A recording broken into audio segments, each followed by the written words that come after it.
Hello my dear student. तो बच्चों, आज हम इस वीडियो में कक्षा 7वीं की विज्ञान की बुक है जिसका अध्याय 2 है प्राणियों में पोषण। इसके क्वेश्चन आंसर इस वीडियो में सॉल्व करेंगे। तो चलिए बच्चों, वीडियो शुरू करते हैं। तो देखिए बच्चों, प्रश्न 1 दिया है, उचित शब्द द्वारा रिक्त स्थानों की पूर्ति कीजिए। तो पहला है मानव पोषण के मुख्य चरण।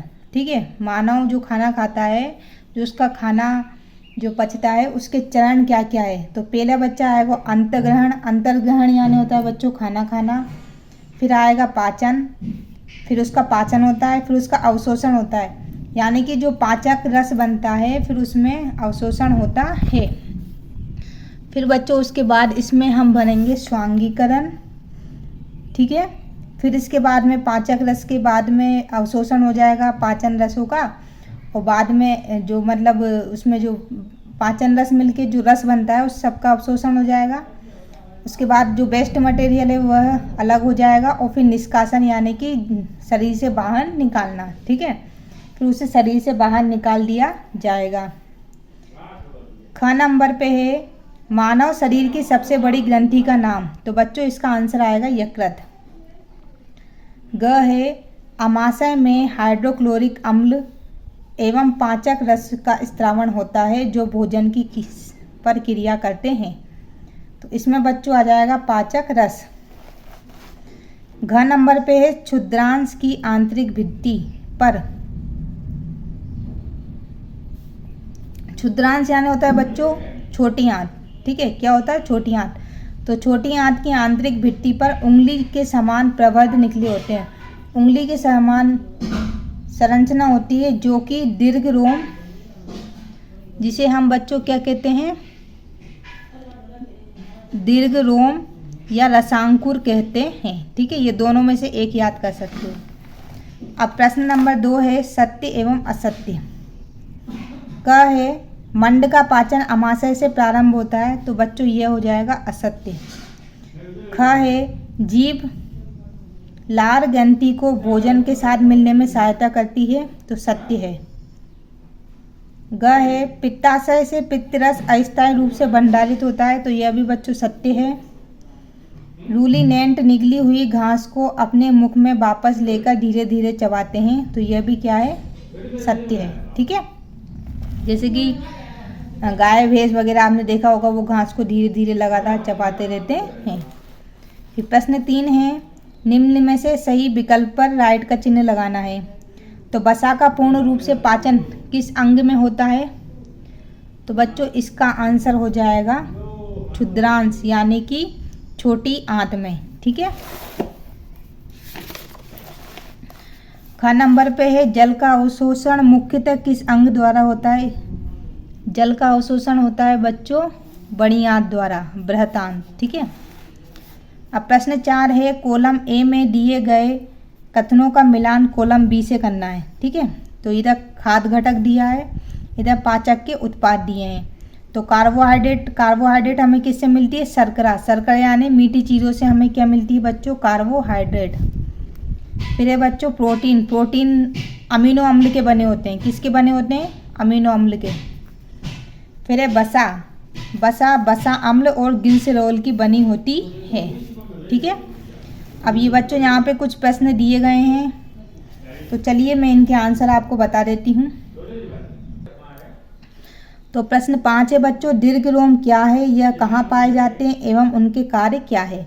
तो देखो क्षुद्रांश यानी छोटी आंत की आंतरिक भित्ति पर उंगली समान उभरी हुई संरचनाएं पाई जाती हैं जिन्हें दीर्घ रोम या रसांकुर कहते हैं। ठीक है, मतलब छोटी आंत में होती है ये संरचना, और रसांकुर जो हैं दीर्घ रोम जो हैं वो छोटी आंत में पाए जाते हैं। इनके कार्य क्या है, देखो ये पचे हुए भोजन का अवशोषण हेतु तल क्षेत्र को बढ़ा देते हैं, यानी कि जो भोजन पच के आता है उसका ये क्या करते हैं, अवशोषण करते हैं। प्रत्येक दीर्घ रोम में सूक्ष्म रुधिर वाहिकाओं का जाल होता है। दीर्घ रोम की सतह से पचे हुए भोजन का अवशोषण होता है, यह रुधिर वाहिकाओं में चला जाता है।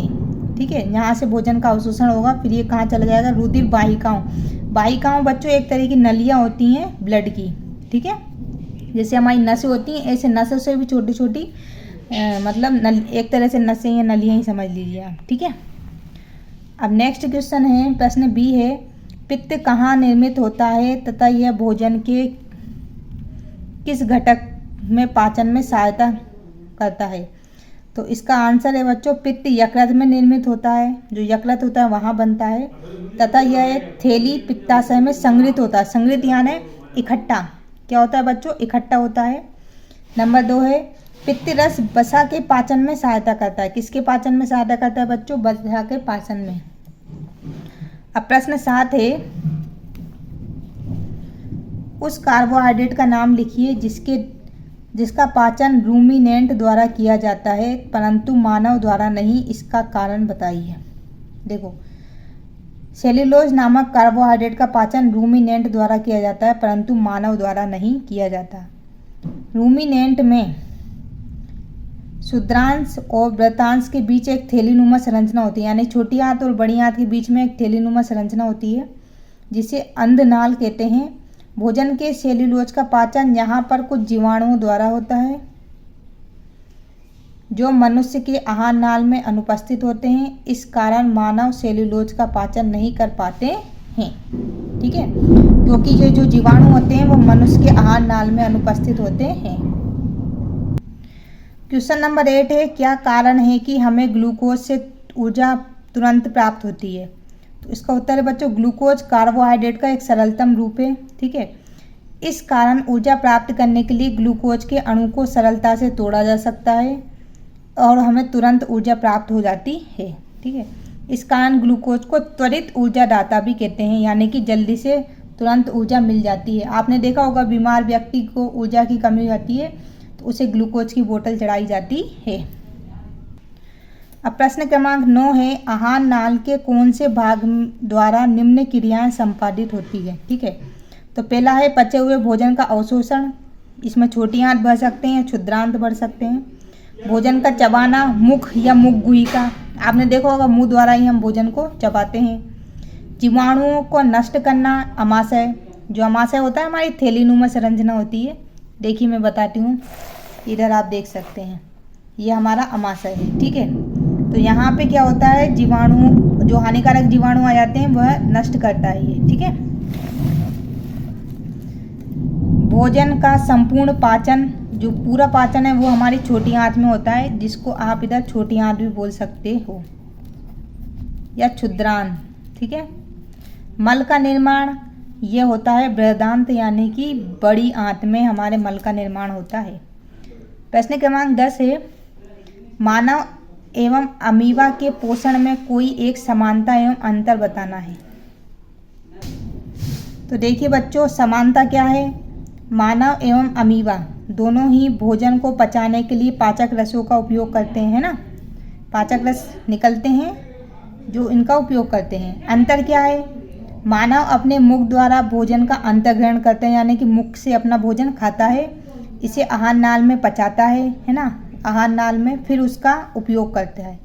परंतु अमीबा में भोजन का अंतर्ग्रहण पादहाप की सहायता से होता है। किसकी, पादहाप, ठीक है। और इसका पाचन खाद्य धानी में होता है।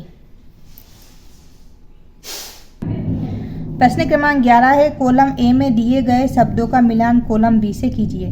तो देखिए बच्चों, ये है लार ग्रंथि, इसमें आ जाएगा लार है बच्चों, इसमें लाला दिया है, लार कर लीजिएगा। इसमें लाल रस का स्त्रावण। फिर है बच्चों अमाशय, अमाशय से अम्ल का निर्मोचन। फिर है बच्चों यकृत, यकृत से पित्त रस निकलता है। फिर है बच्चों मलाशय, तो मलाशय का हो जाएगा बिना पचे भोजन का भंडारण, मलाशय। क्षुद्रांत यानी कि छोटी आंत, तो छोटी आंत में पाचन का पूरा होना। और बृहदांत यानी जल का अवशोषण एवं मल, इसमें आ जाएगा जल का अवशोषण, ठीक है बच्चों। मल त्याग दूसरा होता है, उसको हम एनस बोलते हैं, ठीक है। तो इस तरह से आप इसको ये जोड़ियों को मिला लीजिएगा।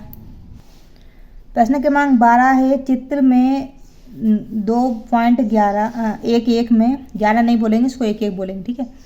दिए गए पाचन तंत्र के आरेख को नामांकित कीजिए। इसमें नाम लिखना है। तो ये देखिए बच्चों, ये है अमाशय,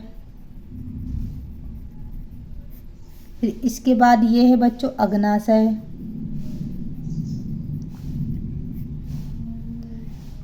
ये है बच्चों छोटी आंत, और ये क्या है बड़ी आंत। इसको बोलते हैं गुदा या इंग्लिश में बोलते हैं इसको एनस। और ये है बच्चों मलाशय, यहाँ पे भोजन मतलब जो खराब भोजन रहता है निकलने वाला वो यहाँ पे इकट्ठा होता है, ठीक है। फिर और ये है बच्चों पित्ताशय, ठीक है।